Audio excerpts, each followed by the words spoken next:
Assalamu alaikum. For the peace and blessings of Allah be upon you all. Muslims are terrorists. This is arguably the most widespread stereotype against Muslims today. Now, there are terrorists who are Christian, there are terrorists who are Jews, there are terrorists who are Buddhists, and there are terrorists who are Muslims. But the difference is that when a Christian commits a crime, only he is brought to trial. But as soon as a Muslim commits a crime, the whole religion is brought to justice. And one example of that is Timothy McVeigh. Oklahoma City bombing, 168 people died. Never did you hear in any of the books that were written on him or in the news anything about Roman Catholicism. Because we shouldn't. It was Timothy that did the harm, not the religion. But as soon as bin Laden or his crew, Al-Qaeda, does anything wrong, you always hear negative things about Islam on the media. Now, talking about the media, the mainstream media, the CNN, NBC, and especially Fox News, you always see the words Islam, terrorism, Muslim and jihadists, and Muslim and militants, always connected and used over and over again as synonyms. Reasons why that is: to gain support for a very unpopular war, to create fear in the minds of the American citizen, to maybe as simply as gain ratings for the news channel. But whatever the reasons are, we're not going to go into much more detail on that. But the fact is that this process has been there since the beginning of time. It's been done to a lot of different groups of people before us, and now Muslims under the microscope. This process, which is called the pseudo-speciation, which is basically to otherize, to deem a whole group of people as being less than human, just because of the wrongdoings of a small group of people. Ladies and gentlemen, when 9/11 happened, American Muslims were hurt twice as bad. We were hurt because this was an attack against our country, and we were hurt because this was an attack against our religion. Some people argue, though, that the reason why Islam is always brought into the microscope whenever bin Laden does something is because he says so.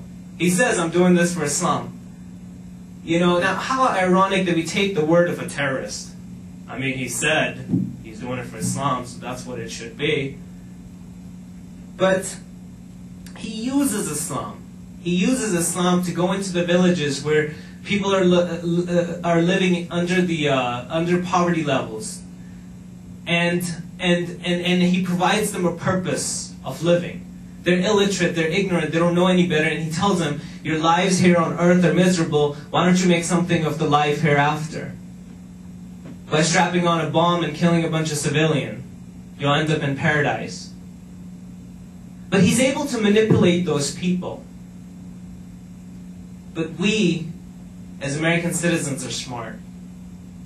We're an intelligent country.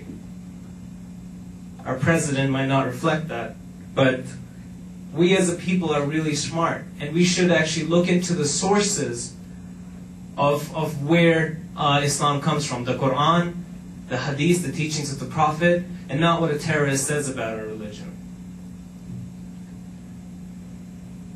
Now, in Quran chapter 5 verse 32, Allah says, "We decree for the children of Israel that anyone who murders any person who had not committed any murder or crime, it shall be as if he had murdered all of mankind." That's how serious killing of one person is in Islam. And then these people go out there and they put bombs in buses and bash planes into buildings and say, we're doing it for Islam. That's not what Islam teaches.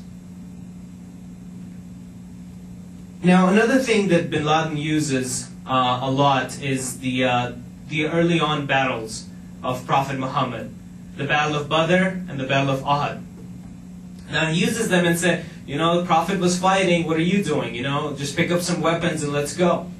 And the books that write hatred about the authors that write books about hatred about Islam use these as well. See? Muslims have been fighting and have been violent since the very beginning. But if we were to actually look into why those battles were fought, we would know that Muslims were actually on the defensive. The pagans were out there to completely kill all the Muslims and wipe them off the face of the planet. And even under those circumstances, God did not permit Muhammad, may peace and blessings be upon him, to fight. He told him, have peace talks. Try and negotiate. And he did many times. But the pagans were adamant about completely just killing all the Muslims. At that time, the permission was given for war, to pick up weapons for your defense. But what did the Prophet Muhammad do? Right before they were going into battle, he said that there are principles for this war. You may not hurt any women, any children, any handicapped, anybody that lowers his weapon, you spare him. Do not kill any animals or chop down any trees. Trees.